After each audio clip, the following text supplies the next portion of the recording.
Hi, morning everyone. Welcome to episode 32 of the Knitting Expat Podcast. Today is Tuesday, the 20th of October 2015. My name is Mina and I am coming to you from my home in Bahrain. I live here with my husband and our two cats. We're originally from the UK and I would like to say thank you. Thank you to everyone who's joining me today. Welcome to all new and returning viewers. I really appreciate you taking the time out of your day to spend with me. First of all, if you are new to the podcast, I don't usually podcast on Tuesdays. Usually I podcast on Mondays, but lately, these last few days, I've not been feeling too great and I just didn't quite feel up for it yesterday to film, so that's why I'm filming today. And I'm feeling much better, so thank you to everyone who sent me messages yesterday, sent me messages of like get well wishes and stuff like that, so thank you so much. I really appreciated it, and I think I just needed a day to just do nothing, and yeah, just feeling a little bit run down lately, but otherwise all is good. And right, places you can find me. You can find me on Ravelry as Mina86. You can find the podcast group on Ravelry as the Knitting Expat Podcast.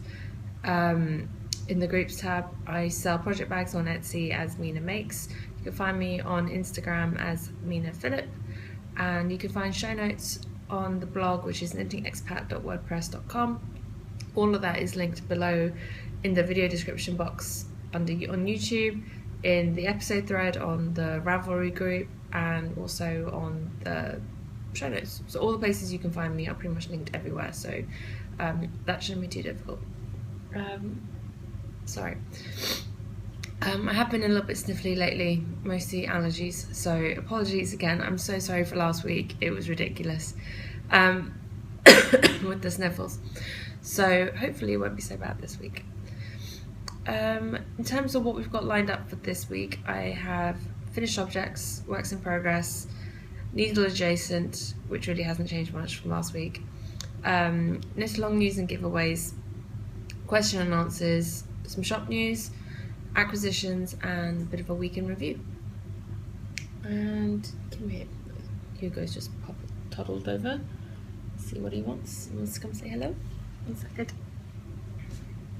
I'll grab him. There he is. Say hello. Say hello. You got food on your face. You guys probably can't see it, but he's got food on his face. He's just had breakfast. Hey. Alright, go on, go clean yourself up. Right, so what was I going to say? Oh yes, so about filming on Tuesdays, I will probably still record on Mondays, but it might end up being over the next 2-3 weeks I may not get to upload on Mondays, so I'm going to try to stick to a Monday upload schedule, but potentially podcasts might go up on Tuesdays, only because when we're traveling to the US, our travel dates, and it's just the way things work out with our itinerary, there seems to be lots of things happening on Mondays, so I may not get round to uploading or publishing videos in time. So it will either be Monday or Tuesday for the next few weeks until things settle down again. But if it's not going to be on Monday, I'll let you guys know on Instagram, so you can follow me there for regular updates. I'm very active on Instagram, so that's usually the best place to get in touch with me. I'm also really active on Ravelry in that I check the podcast group and my messages on Ravelry quite a lot. I'm really bad at keeping up with other groups. I find I only just seem to have enough time to keep up with my own group and answer questions and stuff there, so I do try and take part in other groups. It's just there's so many and sometimes it can get a little bit difficult. Right. Sorry, my voice is a little bit froggy this morning. I'm not drinking anything special, it's just water. Right, so finished objects. First things first, I am wearing my finished object for this week, or one of my finished objects. Get this off from around my neck. This is the Dewdrops shawl by Bex Hopkins. It's knit on lace weight out of, and the yarn is, a little tiny thing here. It is dye full yarn. So it's their 100% Tussar silk, and it's 600. It's their lace weight. It's 695 meters in 100 grams. I actually had a little bit more than 100 grams. So I had 745 meters. I calculated it by weighing it. I had 107 grams, and yeah, I make little notes on the card as I go. This is how much I had left at the end. It's about 4 grams. So what I ended up actually doing was show you on the pattern. It's a free pattern on Ravelry, so I'm not giving anything away. She has sort of like the author gives you a sizing chart. So if you have more or less yarn, you can, and so the line in bold is basically what the sample shawl was knitted. It's the size that the pattern was written for originally.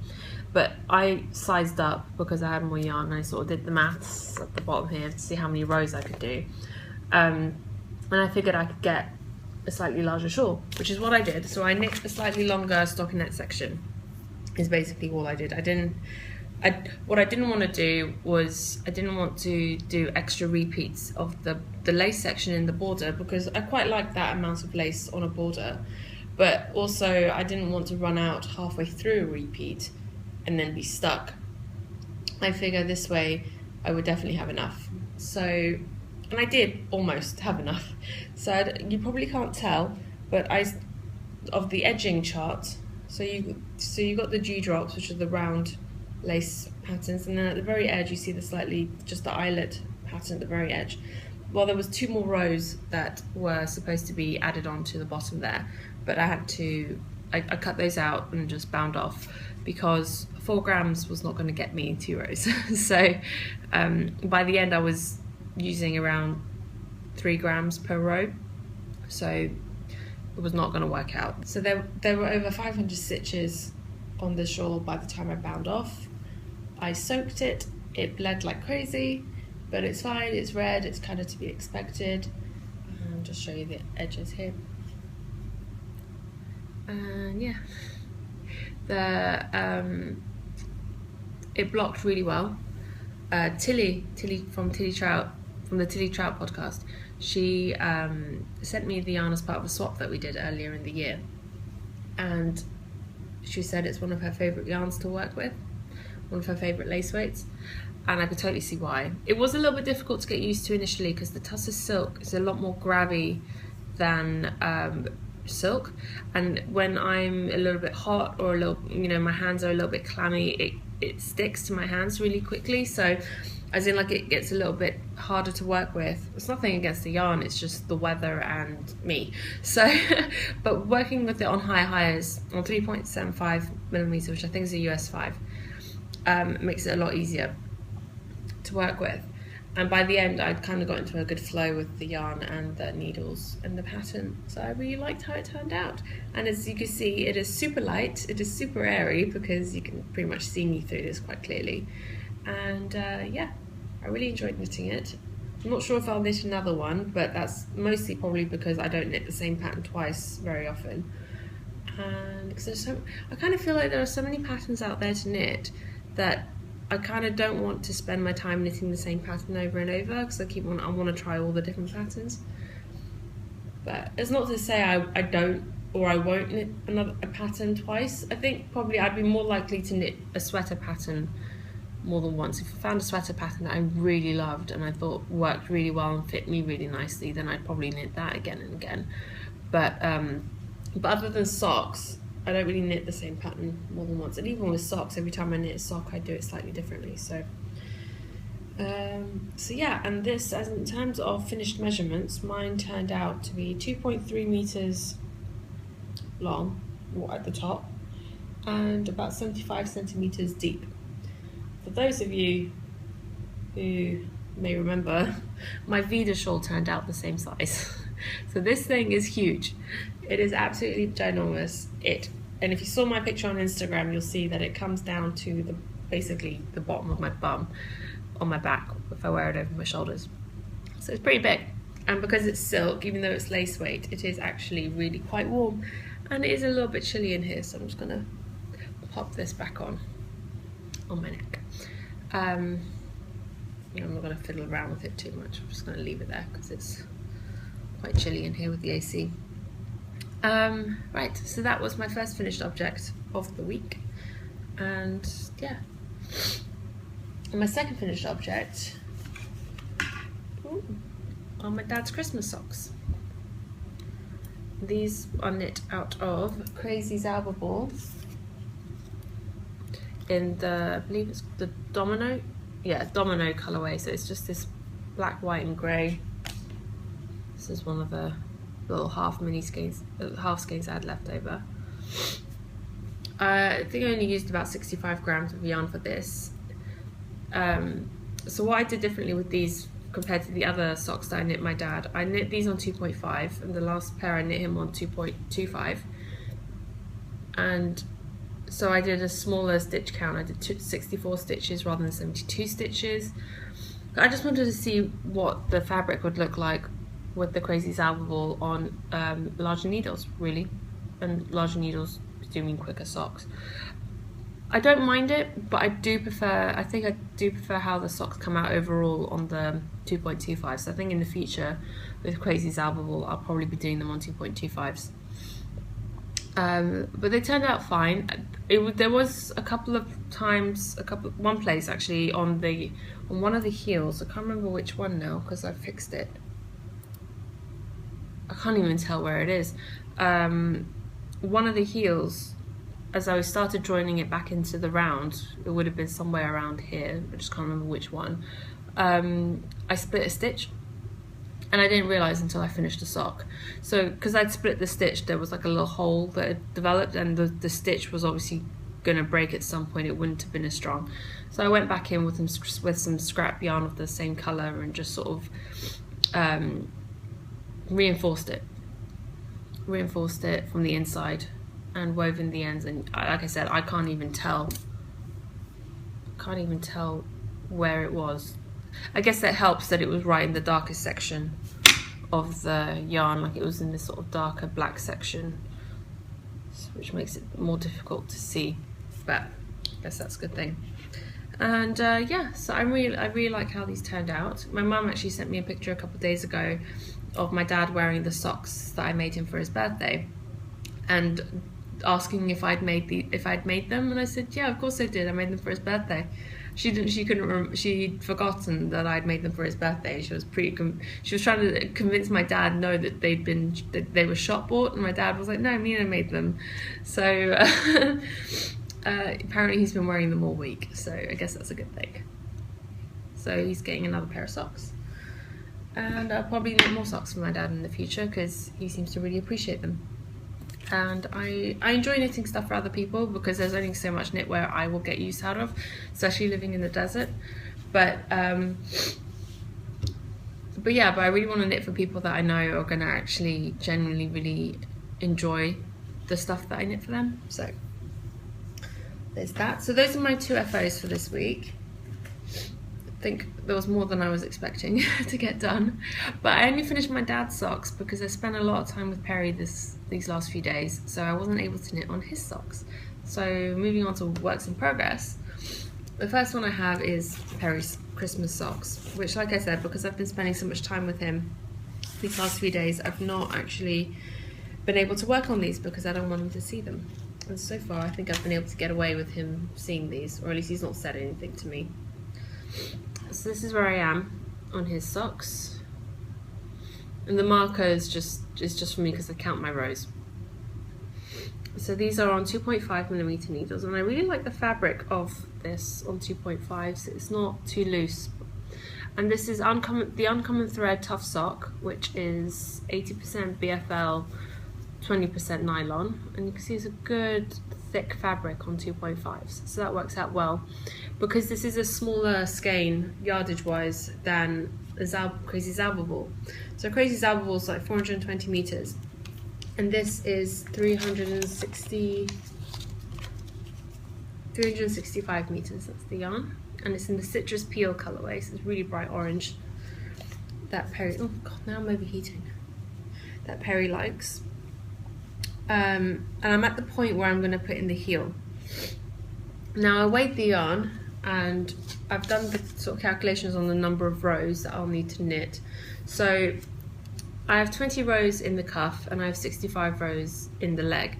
Now I've figured that I'm going to need about 65 or 67 rows on his foot, and the toe that I do is usually around 17 rows. So basically I'll be knitting this length again on the foot and then plus a heel. And I've done the math, and I should just have enough to do the whole sock in the orange without needing to use a contrast colour. But if I do get towards the toe and I see I'm not going to have enough to finish, I'll do a contrast toe rather than a contrast heel, because Perry tends to wear his socks out most at the toe rather than at the heel. So if I do a contrast heel, then in the future if he wears through the toe, then I can potentially either darn it or rip out the toe and re-knit it if the rest of the sock is still fine. So considering that's where he wears out his socks the most, it makes more sense to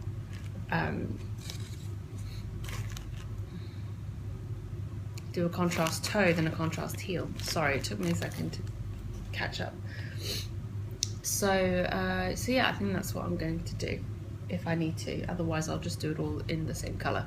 So my next project is in my Mina Makes rainbow bag, and this is my little Eiffel Tower dingly dangly stitch marker progress keeper from Amber of the Yarn Junkie podcast. Yes, Yarn Junkie. And this is my exploration station, and I've made quite a bit of progress on this, which I'm really happy about. I'll get it the right way around. And this is what I'm up to now. It's actually, technically this is the right way up for the shawl, but it's harder to show it this way. So I've got the garter section. So in the last week, sorry about the needles jangling around. So I've done the brioche, which is super squishy and super soft, and I really love knitting it. So I'm looking forward to trying some more brioche in the future. And there's the slip stitch section.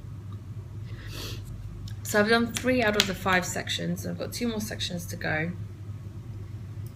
So I'm hoping, fingers crossed, to have this finished and off the needles by next week. And I'll show you this. I mentioned that I was going to do a little practice section of brioche to get a hang of the technique before I started, and that is what I did. So that's my little practice piece of brioche to get the hang of it. And I did do the 2-pass method. I didn't practice or try to learn the single pass method, which I will try in the future, I think. But I just think for this, I didn't want to. I just kind of wanted to get used to the technique of knitting brioche in the first place. I really enjoyed it, and I really like the kind of fabric it gives. So I'm looking forward to playing around with that stitch a little bit more. So yeah, so that's, oh, and so that's the exploration station, and it's by Stephen West. I'll show you a picture of what the finished shawl looks like. Sorry, I'm really not with it today. That's what the finished shawl will look like. So I've done this first wedge section, I've done this is the brioche, this is the slip stitch section I've done, and I've got these last 2 sections left to go. So yeah, I'm really looking forward to getting that done and off the needles. My aim is to try and just get a lot of things off, get all these things off my needles before I leave next week, because it is the end of next week that we go. So yeah, it's a little over a week left now before we go, so I kind of just want to get these things off the needles and get fresh projects on the needles for the trip. And the last thing I've been working on, it's only really been working on it the last couple of days, is my Cozy Memories blanket in my patchwork scrap tote bag that I made. And I was working on this mainly because, dropped a lavender bag. I've been working on this mainly because I've just not had the energy to, well, I wasn't able to work on the socks because Perry was around, and I didn't really want to cast on anything new. And then I'd done quite a bit of work on the exploration station, which is, I also forgot to mention, I'm knitting it out of Madeline Tosh Merino Light in the Turn, Baroque Violet, Lolita and Candlewick colourways. I'll show you the tags next week.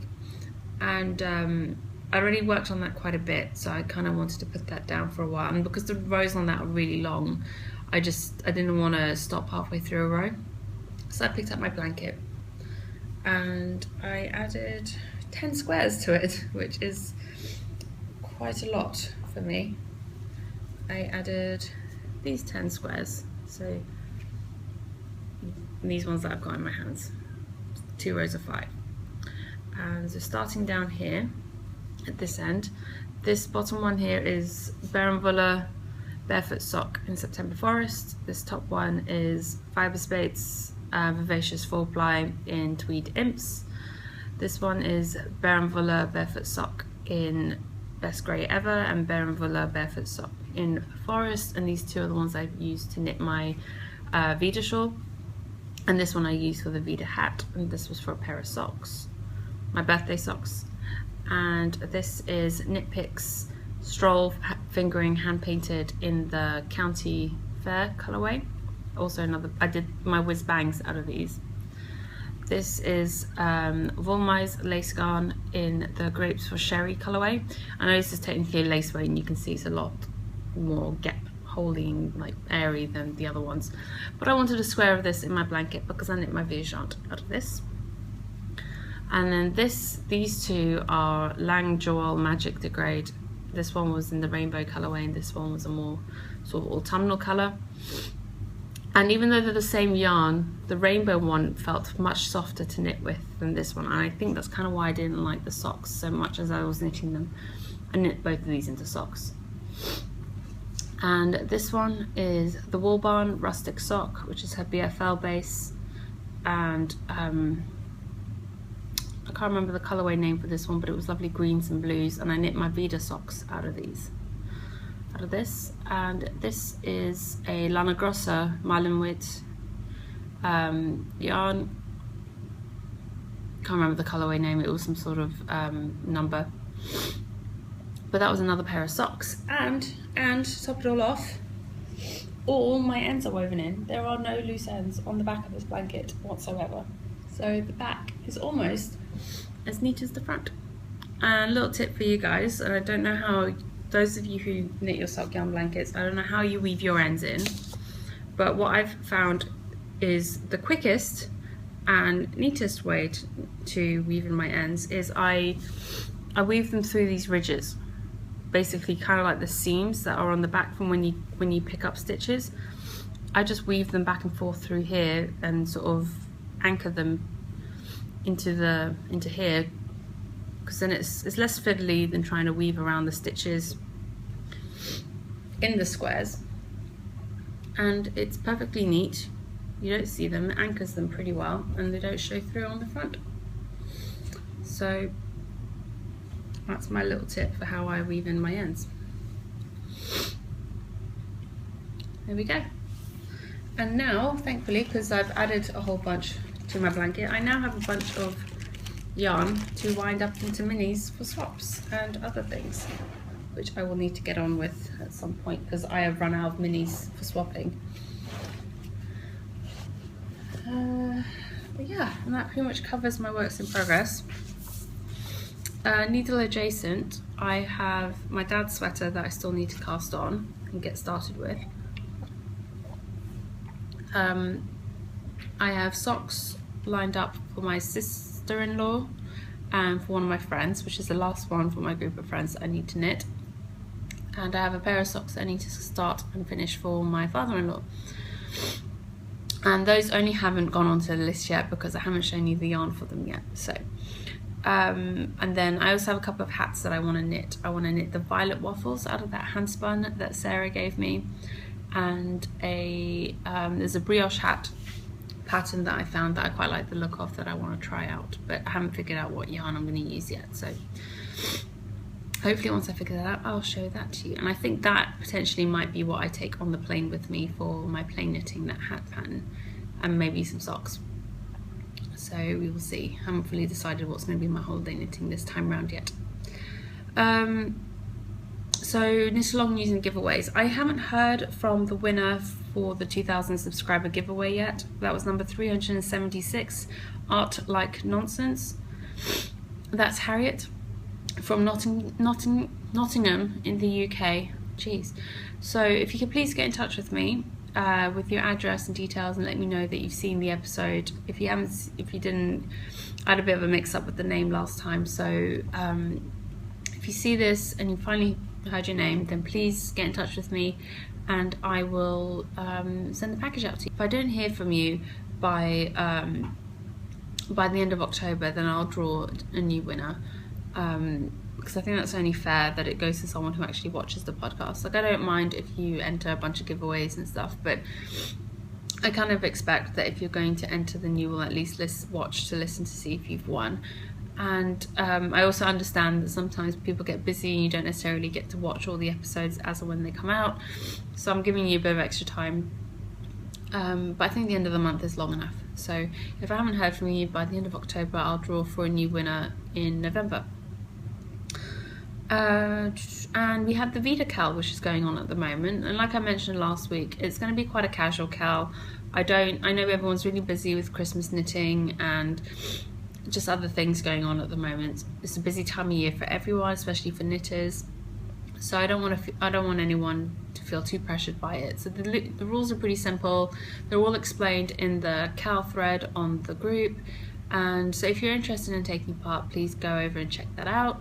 For now, it is running until the end of December, but it's quite likely that I'll extend it into January, depending on how people are doing. There is a promotional code at the moment, which is VIDA, just VIDA, all capital letters, on Ravelry for the Vida shawl, which gives you $1.50 off the shawl pattern. Or you can buy all three of the patterns together as in the ebook, which is for $9, which is 25% off the price of buying the patterns individually. And so that's really discounted. That is just the price of the collection, so it's not going to that doesn't have an expiry date. But the code, the Vida code for the shawl, expires at the end of October, so it's the end of next week. I hope that made sense and it wasn't too confusing. It's all explained in the group on the thread for the cal. So yeah, I hope you will take part. There will be prizes. I haven't fully decided what those prizes will be yet. And if you are a yarn dyer, pattern designer, bag maker, stitch marker maker, whatever, a handicrafter, and you want to donate a prize, then please get in touch with me and we can sort that out. I do already have a couple of prizes in mind, so depending on the number of entries, I will figure out an appropriate number of prizes. So yeah, come on along and join in the fun. Right, okay, moving on to the Q&A section. I had a couple of questions this week to answer. So we had Amy who asks, she says, I have a couple of questions about life in the Middle East. You have mentioned Eid being celebrated. Does anyone decorate for it? Is there special music? Is there any commercial ruckus about it? What do people actually do for it? Have you and your family started celebrating holidays from the place you are living, or do you just stick with the holidays from England? Is it difficult to maintain country-specific holidays as an expat? Okay, so those are a bunch of really good questions actually. And in terms of what goes on in Bahrain for Eid and celebrations like that, in all honesty, I don't know exactly what sort of stuff goes on here, because for the last couple of Eids, we've either not been here or we haven't really done much. So, but I do know that Eid is celebrated and they do have some events that go on for it. But when we were in Dubai, Eid is definitely celebrated. Well, Eid is celebrated everywhere in the Middle East. It's just how much of a big deal they make it. In Dubai, pretty much everything is an excuse to have a sale or to do for fireworks, basically. Eid in Dubai usually means fireworks. There's always some sort of firework display going on, and they really make the most of that. And most of the opportunity for fireworks, basically, there's usually some sort of fireworks display going on, and then they'll have, if Eid is like a week long, the celebrations, they'll have fireworks every night in a certain location. And I think it was last year, I don't know if they did it this year because I wasn't there, but last year and the year before this Eid that we just had, it changes, the date for Eid changes every year depending on, because it's the lunar calendar. But last year, in between the two Eids, in between Eid, so from one weekend to the next weekend, the malls were open. On the weekends, the malls were open 24 hours. Sorry, something in my eye. The malls were open 24 hours a day, and then during the week they were open till 3 a.m. And during Ramadan, the malls are open till like 3 or 4 a.m. every day, because during Ramadan people are generally more active at night time when they can eat and drink food. drink drinks and eat food. I'm still not quite there yet. But in terms of what we've actually done, we've never really celebrated Eid in the way that the locals do. I mean, I celebrate Nowruz, which is a different kind of Eid. It's the Iranian New Year, and that's in March, around the 20th, 21st of March every year. So again, that's also dependent on the moon. So that's something that we've always celebrated as a family growing up. But the other Eids, we never really celebrated that much. We were never a very religious family growing up. So whilst I was always aware of the different Islamic holidays, we never really celebrated them too much, or in any specific way. So for me, moving here, it was never really the sort of, I was, like I said, very much aware of them, never really celebrated them as such, but if there was something going on that I was interested in, I would, we would go along and, take part, as it were. But as for, is it difficult to maintain country-specific holidays as an expat? No, not really. At Easter, there are Easter eggs everywhere. At Christmas, there are Christmas decorations and Christmas chocolates and Christmas things everywhere. Diwali is celebrated. All the different nationalities' holidays are generally represented here. Because there are so many different nationalities, all the different holidays get represented, which is quite nice actually. It's a very sort of multicultural environment to be in. Especially when we were in Dubai, you'd always see all the different decorations going up for different things. I can't remember which holiday it was now, but there is one in particular where the locals do decorate their homes and stuff, and the fairy lights out. I think it was the end of Ramadan. The Eid at the end of Ramadan is the one where people tend to decorate their homes a lot as well. I hope that answered your question. Sorry if it didn't, I got a bit rambly there. Then I had another question asked by someone whose Ravelry name is White Rabbit Nivens. She doesn't have a name on Ravelry, so I don't know who it is. But they asked, I have a question. I've heard you say that where you live can get quite hot and humid, and what I'm curious about is, do you ever have people asking why you bother to knit when you live somewhere where it's like that? Because I currently live in Orlando, Florida, and every time I'm knitting something, I keep getting asked why I bother, since it will never be cold enough to justify wearing it. And while that is totally silly, I was curious if that ever happens to you.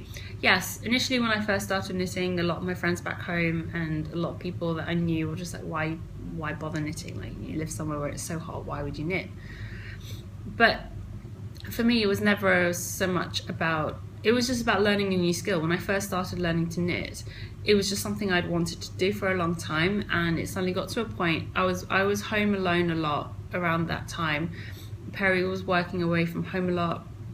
He was traveling quite extensively at the time. So for me, it was very much just a time filler, because there's only so much TV you can watch without doing something before you get bored. And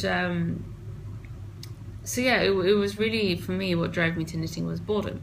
So, and then it just became the challenge of learning new things and trying new things, and it just sort of progressed from there, really. And yeah, whilst I like the things and I would like to use the things that I have made, I know full well that I will never get as much use out of my knitting as someone who lives in Canada or lives somewhere that gets very cold.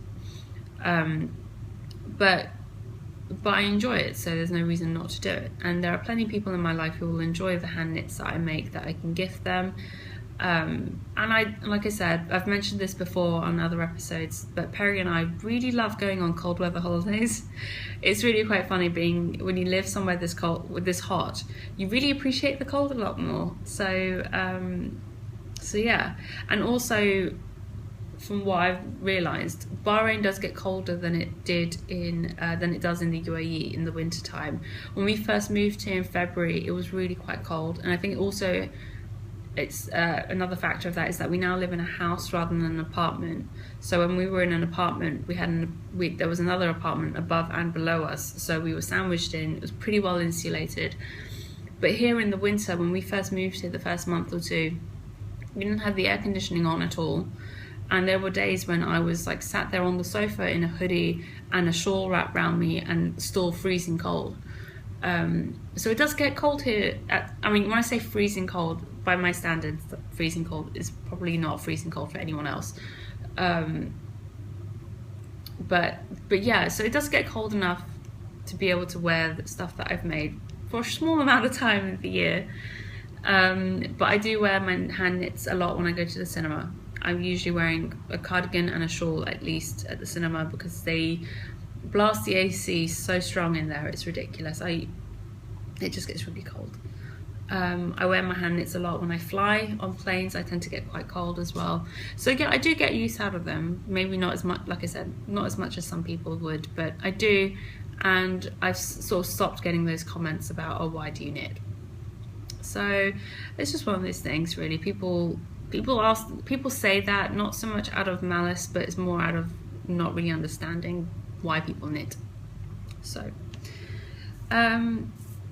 yeah, and I wanted to move on and just thank everyone for your wonderful suggestions for sweaters last week. It was a really interesting conversation on the Ravelry group about sweaters and different options and different styles and stuff. So if you're interested in sweater knitting, or you just want some ideas for some sweaters to knit, definitely go check out the thread for last week's episode. There were some really good suggestions in there. Some of my favourites in particular that I really want to knit soon is the Moonlight Dancer cardigan by Elise Dupont. That's a really beautiful cardigan. It's designed for sport weight, but I think you could probably get away with like a heavy fingering. There's this, which is like a really nice sort of, it's an open cardigan, so it doesn't have any closure, but it sort of flares out at the bottom. It looks really lovely, and it's a nice long cardigan, which is a style that I really like. The next one is the Summer Solstice by Heidi Kiermaier. I think that's how you say her name. That's also another open front cardigan, but it's really beautiful, and one of the pictures on the pattern page shows it closed with a belt, and I think that looks really nice. And or you could add a buttonhole and add buttons if you wanted to, but that also looked really lovely. I think that was a DK one. And the last one that I really liked, I liked a lot of the ones, and a bunch of them went onto my list, but these were my top three that I really liked, was the Union Station cardigan by Beatrice Perrin-Dullen. And that was a really beautiful, slightly lacy, it's like a chevron-y lace pattern in the cardigan, and that looked really, really lovely, and that's definitely gone up on my list of cardigans to knit. And that one had a very interesting construction. So did the Summer Solstice, if I remember. Actually, all of them had pretty interesting construction, which is kind of why I was drawn to them. So thank you so much for everyone for your suggestions. And yeah, and as for whether or not I'm going to take part in Nanny Sway Mode next month, I've decided I probably won't. I realised after thinking about it that I'm probably just putting too much pressure on myself. What I will try and do is knit a sweater for myself after we get back from Iceland in December. Kind of like a Christmas sweater, maybe a Christmas cardigan. So I might knit one of those patterns that I just mentioned for that, but we'll see. So a couple of questions that I have for you guys this week is so after next week's episode, the episode after that will be whilst I'm in the US. But for that particular episode, I know beforehand I'm not going to have enough time to record anything to upload whilst I'm away. So I'm going to do a pre-recorded episode and get that uploaded and stuff, so it's all ready to publish whilst I'm travelling. So for that, I've had a few ideas for things I want to talk about for that episode. I've had quite a few people after last week get in touch with me saying that they'd like to hear me talk more about traveling and my travel experiences, and I've had a few people ask specifically about specific places that I've been or specific trips that I've taken. So I thought I might talk a bit about that. And I was wondering if any of you have any specific travel related questions that you are interested in asking or wanting to hear about. So if you do, just let me know. And secondly, I also wanted to talk about knitting goals and sort of and goals in general and what that means to me. Coming up towards the end of the year, people are starting to think about what their knitting goals might be for next year, or just setting goals in general. I really like setting goals for myself. I find they really help me. They're really motivational. I try not to set really large, outrageous goals. I kind of try to stick with smaller, bite-sized goals, if that makes sense. Or if I do have a larger goal, I try and break it down into smaller things to achieve, so it doesn't seem so daunting. I'm an obsessive list maker. Like, I love writing lists. My life revolves around my lists of things to do, and I do the same sort of thing. Rather than writing a clean kitchen, for example, which can seem quite daunting because cleaning kitchen involves so many different things. But if you break it down to the different steps, like unload dishwasher, wash dishes, clean counters, blah, blah, just break it down to little steps, then it doesn't seem so daunting because you don't have to do it all in one go. And each thing you do, you get to tick it off your list, so it's not so bad. So things like that. And I have a few ideas for things that I want to do next year, knitting wise. So I thought it'd be interesting to talk about that maybe. So my question for you guys is on that is, what are your thoughts about setting goals, knitting or otherwise? Do they work for you? Do you like doing it? Do you find it that it's too much pressure, or do you like that sort of thing? I'm just interested to know what your thoughts are, because I know how it works for me, but it's always interesting to hear how these things work for other people. So those are my questions for you guys this week. So feel free to answer that in the episode thread. Right, moving on to shop news. I had planned on having another update at the end of next week, so this Friday. I had planned on having an update this Friday, but with everything that happened over the weekend and stuff, it's not going to happen. I've actually probably decided that I may not have another update until mid to end of December, and I may end up just pushing it back to January because everyone's so busy with Christmas and stuff coming up at the end of the year, and it just doesn't make much sense to do an update in the middle to end of December. So I may just wait and do an update in January. But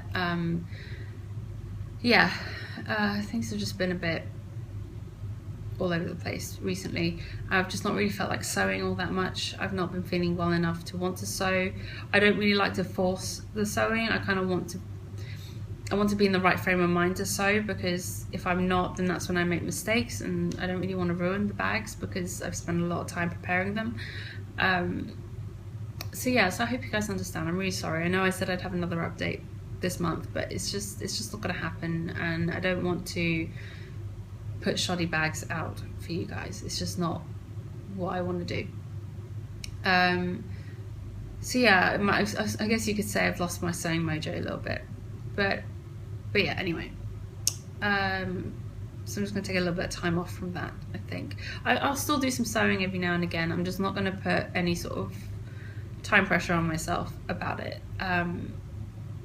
Right now I just want to knit a little bit, and I'm still kind of not in the right frame of mind for that. So that's kind of where I'm at with that. And I also wanted to mention, I completely forgot to mention this last week. I had it in my notes to say it, and it completely spaced out. So this is my Christmas bag. Let me grab this one to show you as an example. Let me just take this out because it's going to make crinkly noises.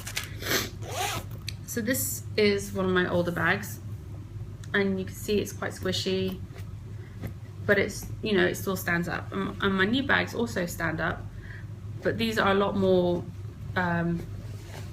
structured, if that makes sense. The interfacing's slightly different. The interfacing on my new bags going forward now and on my Christmas bags is slightly firmer, slightly stiffer on the inside. I always, and I mentioned this last time I think, or a couple of weeks ago, I use two types of interfacing on my bags. I use a softer interfacing and a slightly stiffer interfacing, which allows my bags to stand up. And so the new bags that I'm making now have the stiffer interface, slightly stiffer second interfacing, which just gives them that little bit more structure. And yeah, I just wanted to let you guys know that there's a slight difference in the interfacing now, but no other difference in the bags. They're exactly the same otherwise. Yeah, I just wanted to put that out there. Yeah, moving on to acquisitions. Put that back there. First up, in this wonderful, ginormous drawstring bag, is something that I picked up. Sarah brought for me to New York, but I picked up a D-stash. And I saw this one on Instagram. Erin from Holland Handmade had posted a picture on Instagram that she was de-stashing some Patterns Croy. So I said I would take that from her. And obviously I felt quite bad because she obviously, I didn't explain, but she was just like, it's a lot of yarn to mail to Bahrain from the US. And I said to her, oh, don't worry, you don't have to mail it to me here. I'm coming to the US. I have a friend that you can send it to. If you wouldn't mind sending it to her, and I will pick, I'll get it from her when I come to the US. So she did. She sent it to Sarah. Sarah kindly brought it over for me, and I actually gave Sarah a couple of the skeins, so I don't have everything either. But whilst we were at it, Erin suggested that we do a bag swap, well, at the same time. So I sent her one of my project bags, and she sent me this beautiful bag. It's lovely plain grey on the outside, and you see this little hint of yellow, like grello, yellow and grey, and that's also what the lining is, the inside fabric, which is really beautiful. And I really like this. And lovely fabric strap. Ooh, it's twisted. Anyway, beautiful big drawstring bag. This would be good for like a sweater project or a large shawl. Anyway, so the yarns that I got from her, from Erin, is this the same? Yeah, so I got two skeins of the Canyon colours, and these are the same, they're just slightly wound from slightly different parts of the ball, so they look a little bit different, but it's the same colourway. So this is Canyon colours. Then I'm trying to grab the ones that are the same to show you. These are Cadet colours. Then we've got, these ones, Clover colours, which I really like these ones. I like this colourway, this is really nice. Then there's one each of the Celestial colours and blue striped rags, and I actually picked up two more of these whilst I was in the US, so I have 3 of these in total. There's 2 of the Cascade colours and 2 of the chambray colours, and one of these, I might do this one for my father-in-law's Christmas socks, I think. So we will see how that goes. So that's all the Patterns Croy that I got from Erin. Let me grab it all to show you. I think I'm pretty much set for Patterns Croy now. Oh geez, gotta lose the pile. And the second lot of things I wanted to show you this week came in this perfectly appropriate lavender bag. Let me see, it was opened by customs. I did a swap with Samantha, who is Lavender Loon on Etsy, and she's recently opened her Etsy shop where she's selling naturally dyed yarns using natural like plants to dye them. I just think it's really fascinating and something that's really interesting. And we did a little swap, and she sent me some really beautiful things, seriously gorgeous stuff.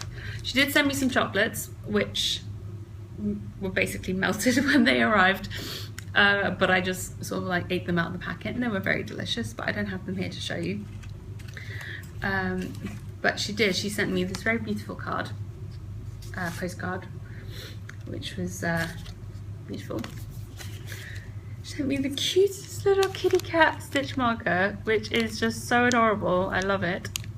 How cute is that? And she sent me some higher kitty snips, which I've been wanting for such a long time and just not been able to find them. Some really cute sticky pads. These are always handy to have around. I always jot little notes on them. She sent me some really adorable buttons. I love these little wooden buttons. And they're a good size as well for a garment. Some beautiful mini skeins. So there's a mixture, there's some Republic of Wool, there's Blue Moon fibre socks that rock, there's some hedgehog fibres, some skein yarn, which is awesome. I've never tried her yarn. On the round, some commercial yarn, some more on the round, and the flying kettle, which I've never tried as well. Oh, this one's come undone. But yeah, so I'm really excited to get these into my blanket. Oh, and I totally forgot to show you guys. I'll show you that after. She sent me this adorable little wall hanging that she made out of some handspun, that she handspun as well. So how cute is that? That's so adorable, and there's beautiful little cables going up the middle. So that's going to go up on my wall. And she also sent me some fabric scraps that she had. So I may have to make a little special project bag for myself out of these little scraps. How pretty is that? I really like that fabric. That's pretty as well. And this one, if I'm not mistaken, yeah, this is really pretty, sort of like a doily print, which is really lovely. Yeah, so thank you so much, Samantha. But the best thing that she sent me is this skein of yarn. This beautiful skein of yarn, which is one of her yarns, Lavender Loon Yarn Company. And so this is a skein of superwash Highland wool, which is 80% superwash Highland wool, 20% polyamide, fingering weight 357 yards and 100 grams, and it is dyed with basil. How awesome is that colour? Dyed with basil. I might have to make my mum something out of this because she loves basil, the herb. So it's a really beautiful, soft, sort of like ochre colour, almost like a really pale mustard. I think it's a little bit more washed out on camera than it is in real life. It's a little bit darker.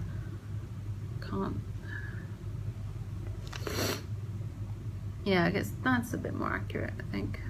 But yeah, it's really beautiful, subtle, soft colours. So I'm not sure what this is going to be yet. It'll probably end up being something that goes, I don't know, around your neck maybe. We'll see. But so yeah, that was the lovely package that Samantha sent me. So thank you so much, Samantha. And I really hope you enjoyed the stuff that I sent you. I know that she received it. She let me know that she received it. And so for my minis, I totally forgot to show you this, but last night, some of you may have seen on Instagram, I sat down and I organised my basket of minis. And so these now have to go into my basket of minis. I'll just plonk them on top for now. But yeah. And I had a question from Vanessa of the Kill to Craft podcast actually on Instagram last night, asking me how I figure out what minis to add to my blanket next. Well, at the moment, it's the ones that are already ready to go and don't have to be wound up. But generally what I do, and even with that, what I'm trying to do is I'm trying to knit all the minis that each person sends me together. So, for example, a good one to show you here. These 10 minis, I'm showing you the back. So from here to here, these 10 were sent to me by Carrie from Freckled Whimsy. And these 6 up here are from the lemonade shop, the Toxic Lemon Drops that I won in an Instagram giveaway. These 2 here were from Vullenvine, from Kristen of Vullenvine. These 2 were from Caroline of the Zazu podcast. So, you know, keeping them together like that means I can remember who sent them to me. These 5 in this row were sent to me by Anya of Anya. We did a swap, mini swap. She's Anya Loves Knits on Instagram. Yeah, and these 5 were sent to me by another knitting friend,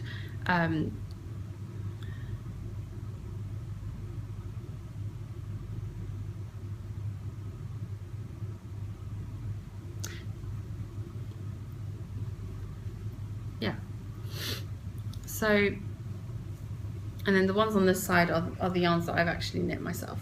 So that's kind of what my plan is. Try and knit the ones that people have sent me together. At least that's what I'm trying to do. Anyway, so that's it for acquisitions this week. And going back to the sock yarn blanket. Sorry, I am very much all over the place today. As for week in review, as I mentioned earlier, I've not been feeling very well this week.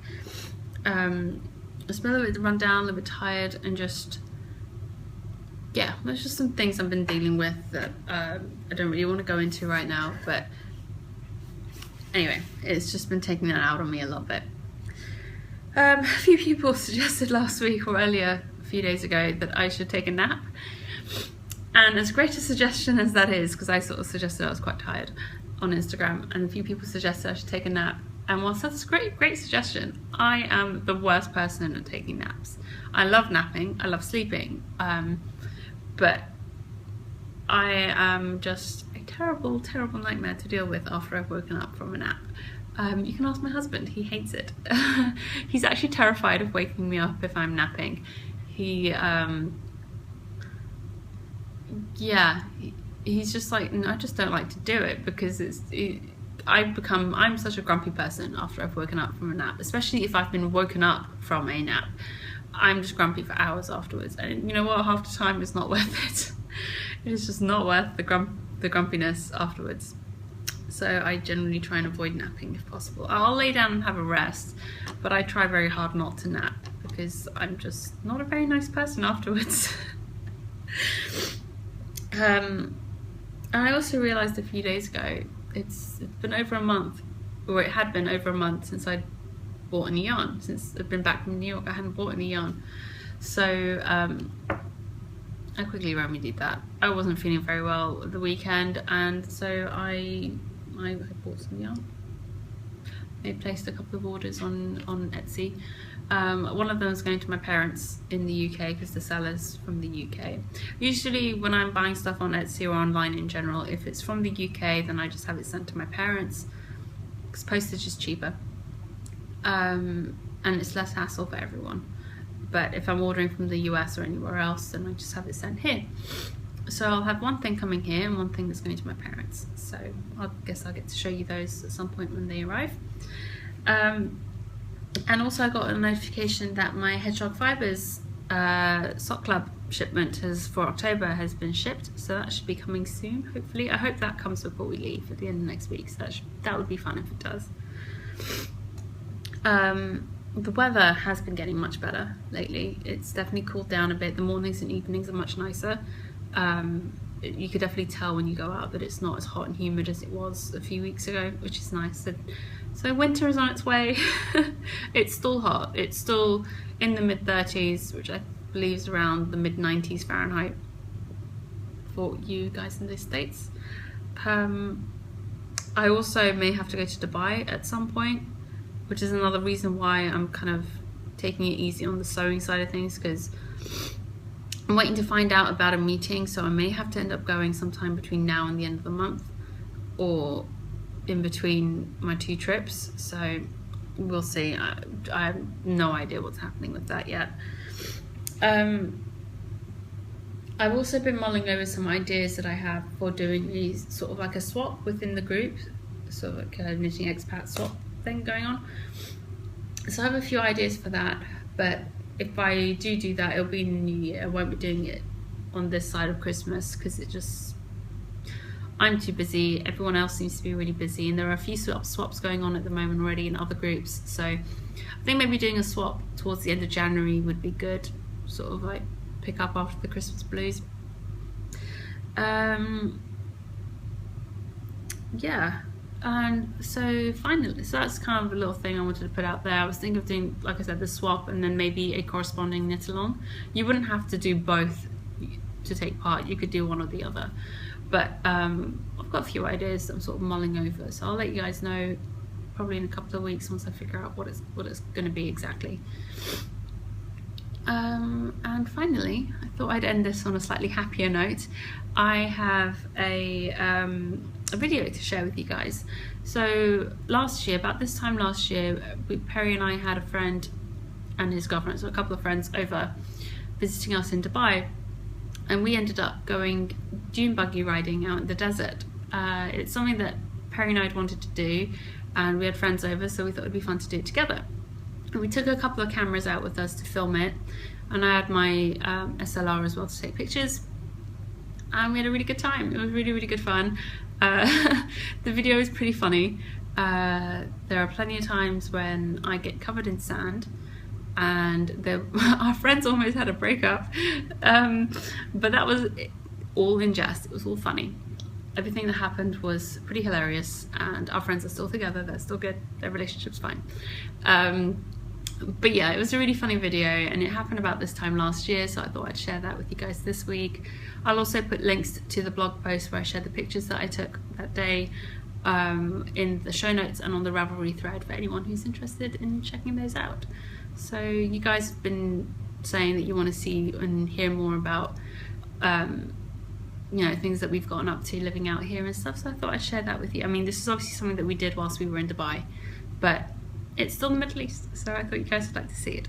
And yes, so the area, a little bit of background, the area that we went to for the dune buggy riding is called Fossil Rock, and it's a part of the desert where you'll notice the sand is quite orange, and the orange is from the iron ore that's in the sand. So there are mountains near that area, and I don't remember if you see them in the video or not, or in many of the pictures, but the mountains are the Hijir mountains, and they have a lot of iron in them. So when the wind blows over and they get eroded, a lot of this iron ends up in the sand around that area, so the sand looks really orange rather than like sort of like the bright yellow you think of when you think of the desert. So it's interesting. It really adds an interesting color to it. Anyway, so stay tuned at the end of the video for that, and I really hope you guys do enjoy it. I always find it quite funny to watch that video. And yeah, thank you so much to everyone for sticking with me today and coming along. If you are a new viewer, I'm sorry that I haven't been quite myself this week.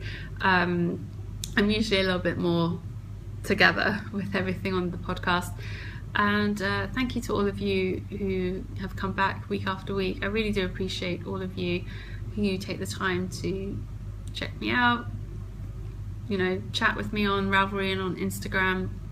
I really appreciate all of it. So yeah, so thank you to everyone, and I will speak to you all next week. Okay, bye.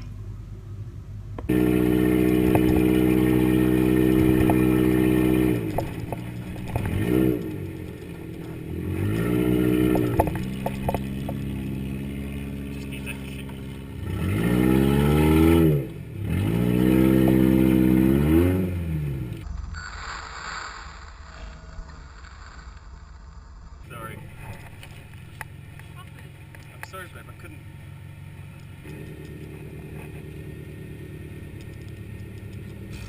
Oh, gee.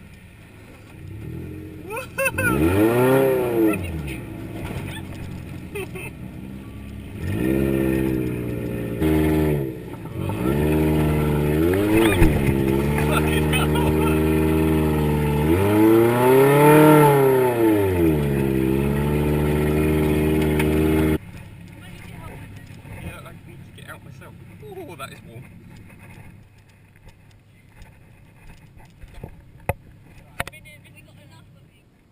Yeah, we hit a few bumps in the first few, and me was like, Perry! It's like, what? What am I going to do? Like, it's not like driving along the road where I can dictate what's going to happen. Here, it's just like... Mina! Yeah. I was shouting to you guys.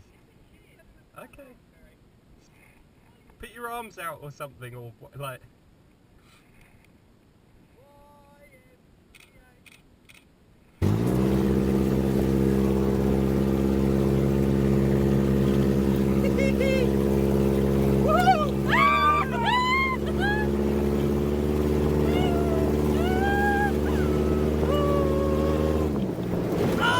Don't you dare roll me! Oh. I swear to God, if you roll me, we are over. No, we're not. We are. No, I'll we're die. not. that's all being recorded as well. What are you going to hear? Oh, you dare help me! Oh my god, we're over!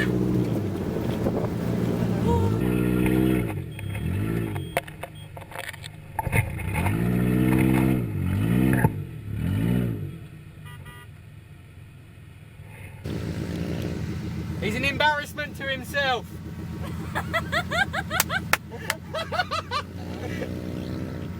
Gotta try and film this. Perry trying to get out. Should we go and push? I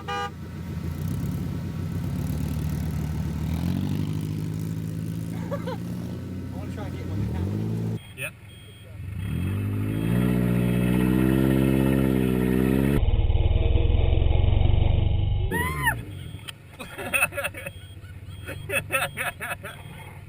Oh my god. Oh, babe. I didn't know anything was happening till you screamed. I don't think I got that on the camera.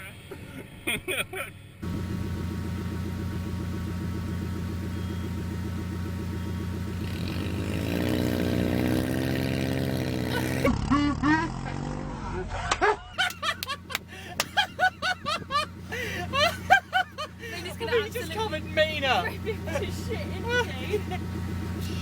Recording.